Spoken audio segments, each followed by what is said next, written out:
Hello everyone, and welcome to Tech Upskill channel.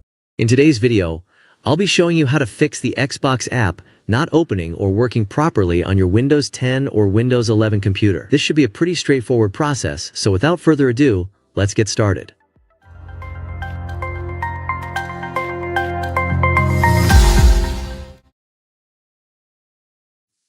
First, open up the search menu and type in WSReset. Select the best match, and when it appears, open it up. Close out of that window, then open the search menu again and type in Settings. Click on the best match that appears and open the Settings window. Once there, select Apps on the left panel.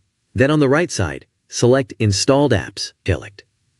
Type in Xbox and find the main Xbox application. Click the three-dot icon next to it, and then select Advanced Options. Scroll down to the Reset section. If the app isn't working properly, you can try repairing it. Select Repair, and your app data won't be affected. If you're still having issues, select the second option, Reset, where the app's data will be deleted, including preferences and sign-in details. Click Reset to confirm. If you're still facing issues, click the back arrow at the top and search for Xbox again. Under Xbox Live, repeat the same steps you just did.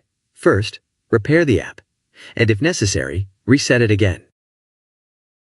Next, close this window and open the search menu. Type in Services and select the best match.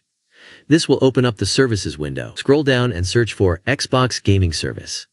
Look for Xbox Accessory Management and start that service, setting it to Automatic. Do the same for all the Xbox services listed, setting them to Automatic and ensuring they are running.